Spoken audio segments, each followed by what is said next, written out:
I was fortunate to play on tour with him for a couple of years. We did pretty well. Learned a lot playing with Steve, and I learned a lot playing against Steve. And Steve kind of gave me at times a better edge in certain areas, and by edge, you know what I mean. If you play with Steve or against Steve, you know how he is. Very intense and focused on the task at hand. So that came in handy quite a bit. Steve has been around since the mid-'70s. He started before I did, and he was kind of a legend already for years and years, known as a great goalie. Everybody was lining up to try to team up with a few of the goalies here, and it was either Dana, Pippen, or Steve Corioso at the top of everybody's list, and they were snagged the first day a tournament was announced every time. So I was very lucky years later to get a chance to play with Steve for a couple years there. So without further ado, I'm going to announce Steve as our second Hall of Fame NorCal inductee.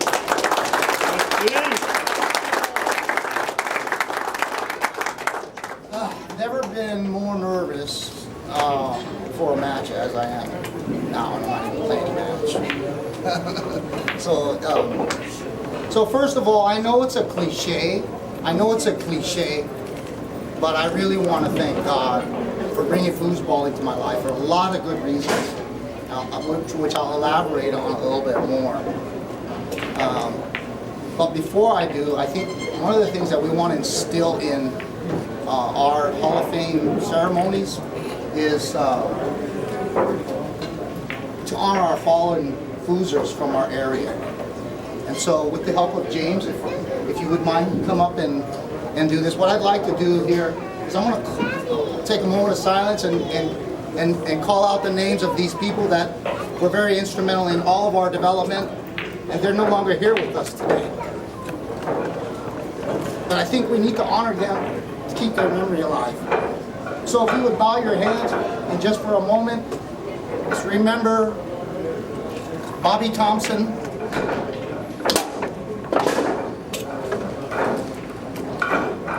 Mike Hirota,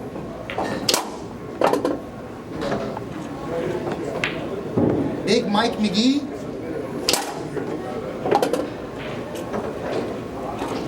Reggie Price, Brendan McClanahan, a dear friend Brian Harrington, another dear friend Tom Pippen,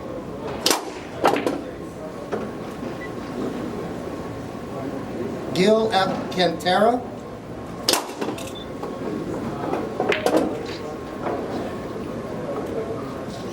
and Steve Luis.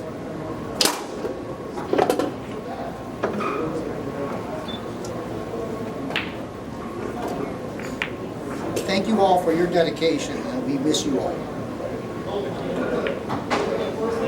So thank you for that. Yes.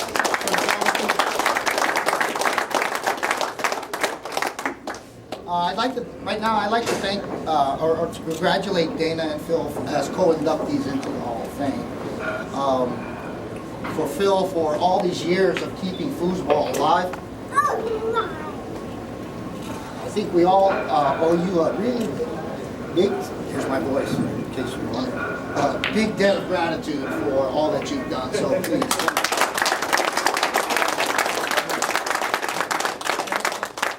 And it's an honor for Dana and I to take the torch from you and create a new atmosphere out here for all of us that play this game. And then to Dana, congratulations Dana for your induction into the Hall of Fame. You've been a good friend over the years, Foozer and business partner, and my coach. So I appreciate everything you've done for me and for the foosball community here, and really look forward to the future with you. I really do. So thank you.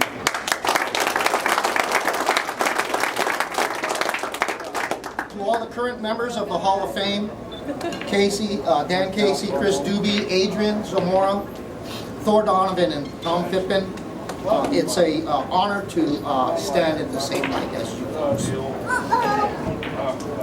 For all those that voted, thank you, appreciate it. For anyone that's ever been a competitor of mine, thank you. I've learned to appreciate competition and what it does for me as an individual and as a person to grow. So I appreciate all that you've done in that endeavor.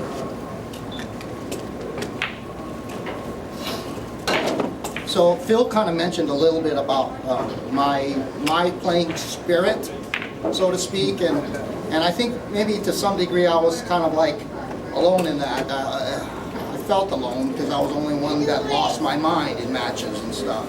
But you know, really, I wanted to talk about some of the heroes I had growing up in sports, because we all do, and they were from other areas of sports that really influenced me. Muhammad Ali was one of them first. I'm that old where I got to see him fight on live TV and stuff, and he influenced me a lot in terms of really trying to be the best that you can be. This comes as no surprise that John McEnroe was one of my heroes. Yeah, along with John McEnroe and Eli Nastase, for any of those that knew him. Bjorn Borg in the tennis world was amazing. I loved how he kept his calm while he played, something I've never achieved yet, but I'm working on. Sugar Ray Leonard and Mike Tyson were boxers that I love to watch. And then Alexis Arguello, which if any of you know, was one of the classiest boxers that was out there. He'd go in and before the match, he would shake your hand and he would wish you well, and then he'd pummel you, and then he'd come back and wish you well and hope that you're okay. I really loved the class that he brought. For those of you who are wondering where my little yell of "Yes, sir! Yes, sir!" which is Chris Doobie always brings that up. That comes from Jack Nicklaus. He was a hero of mine growing up when I was watching a lot of golf, and that's where I got that from. Ronnie Lott, Lala Alzado were linebackers that really got my attention, and so I had that kind of spirit that I love to play with. Of course, Montana and Rice, Tiger Woods when he was doing at his best. And so those were some of my childhood heroes coming up. Well, Tiger Woods was not childhood. And some of the foos idols that I had in the very beginning was Bobby Thompson. Many of you don't know Bobby Thompson. Bobby Thompson was a great foosball player that at 19 years old tragically lost his life. He was a push kick shooter, and I've never seen anybody with the abilities, the skills that he had up until that time. He was a big influence on me, as was Jimmy Lopez. Jimmy Lopez, hopefully he'll get into this Hall of Fame because he deserves to be. He was a great player in his days, and I really respect that man. And Chris Doobie was the one guy that, man, if this little guy could play like that and do the things that he could do with the situation that he had to deal with, I felt like, wow, who am I to complain? And so I patterned a lot of my game after what he did. So I thank Chris Doobie for all that he's meant to me. Okay, so some of my career highlights that I just like to talk about because they were very special to me. One is winning 4 senior doubles titles with Steve Morey. We've won 3 world championships together and 1 international ITSF senior doubles world championship in France. And so our first time that we played together was in 1992. We won the inaugural senior doubles event. And we continued to this day. Then in 2010, we still won another one. So he's a dear friend and a lifelong partner. And I just give it up for Steve Morey. A very intelligent man that I've learned a lot from. The 12-hour flight from Salt Lake City to France was just a wonderful opportunity that I wish that everybody could have to meet Steve and talk stories with him. And another career highlight that I have is in the California tour. 1985, I was fortunate enough to win the 3 major tournaments that were in California. that year with 3 different forwards.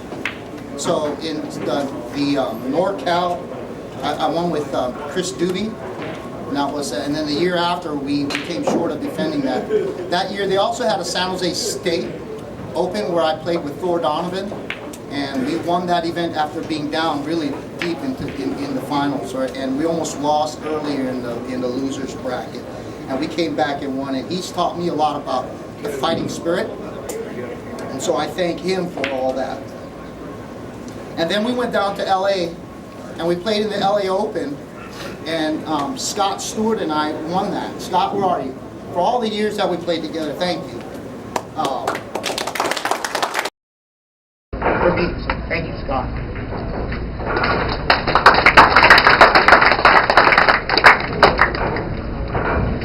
So, coming to my family, I want to talk about my family. I was blessed to have a father who was in the military, and he fought to protect this country. He died for this country.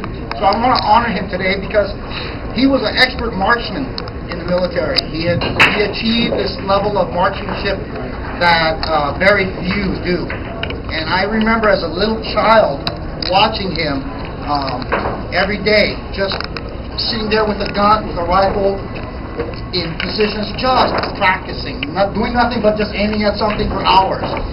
He instilled in me the practice that I do with my how I practice, and so I really through the years I thought about him a lot, and I really wanted to have this opportunity to thank him for things that he taught me.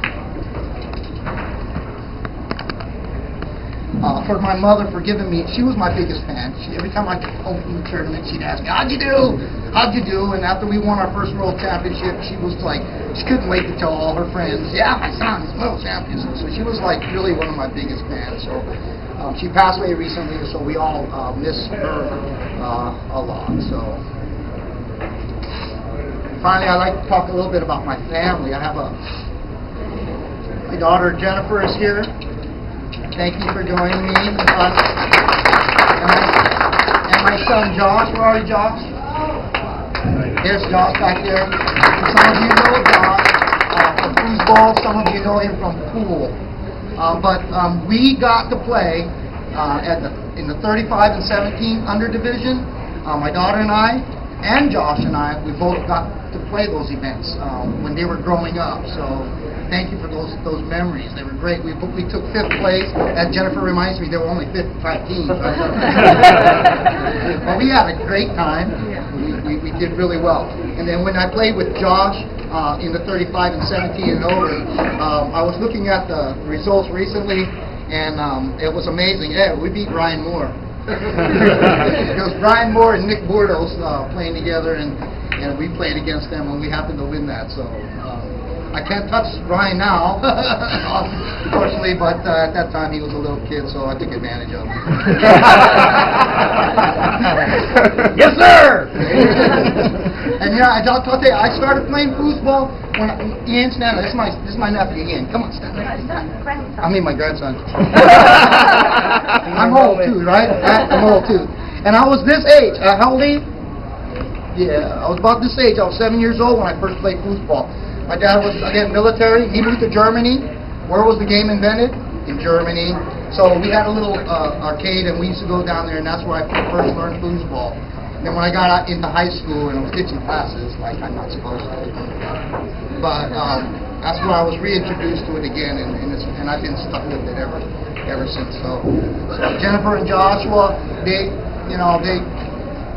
got much like what Dana was saying, that we missed out on a lot of stuff and a lot of the events, and I appreciate all the time that you allowed me to have with it.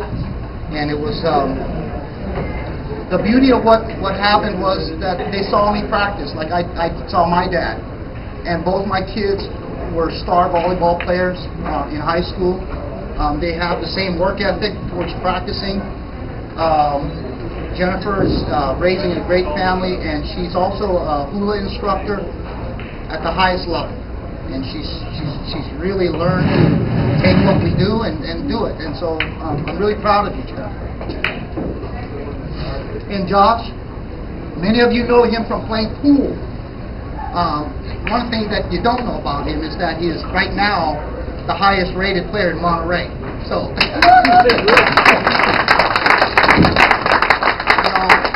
he was my biggest competitor because he knew every move I made. I couldn't get off on him, and he had the reflexes to stop everything I did. So, thanks, Josh, for all the years of stuff in me, making me better. And finally, I want to talk about my career. Could never have gone anywhere. I've been playing now competitively for 40 years. I've been married for 35. So, my wife, Margaret, come up here. This young man will report for you. I really want to say something about her because in the 40 years that I have competed, never, not once, excuse me, not once did she ever say she can't go.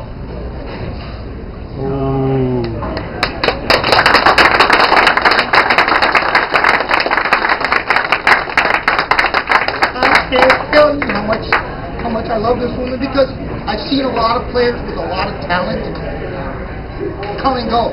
And the reason why they had to go is because they didn't have what I had. You know, they had a lot of pressure at home and stuff, and so a lot of their talent got cut short because they didn't have the support that they needed. And so I thank you so much.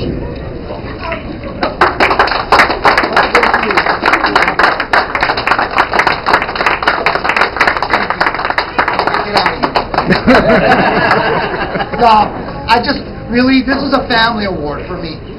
It's a family award because of my family and what they've meant to me. And so I appreciate everything you've done for me. Thank you all for voting me in, and thank you, Phil and Dana, for all that you're doing. And thank you all again for being here. And that's all I have to say, really.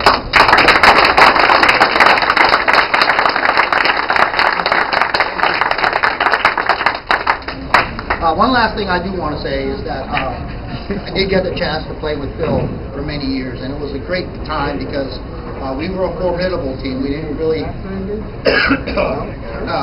play many years. We played maybe 3 or 4 years together, and it's been one of the greatest time of my life in college. But Phil has been the instrumental person in this Bay Area to keep the foosball alive for all these years, and I, among many of you, were part of the complaining team that wish we could have more, we could do this and everything. But I think a lot of us, and now that I'm becoming a promoter, I'm beginning to realize the challenges that he had. And so, with that, I really appreciate that all that you've done. Please welcome Phil to the Hall of Fame.